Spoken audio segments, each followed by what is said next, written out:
સહકાર આપો મારો બાપ, એટલે જેથી કરીને આપણું કાર્ય ઉઠું છે.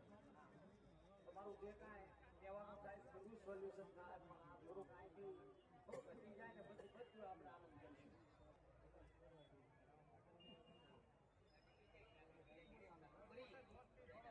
વ્યવસ્થિત પાર્કિંગ થાય હોય તો ત્યાં પહોંચવા વિનંતી બાદ, કારણ કે અહીંયા આયોજકનું એવું કહેવાનું થાય છે કે સાહેબ બિલકુલ ના પાડે છે જ્યાં સુધી વ્યવસ્થિત પાર્કિંગ નહીં થાય ત્યાં સુધી તમારો કાર્યક્રમ આગળ વધારતા નહીં.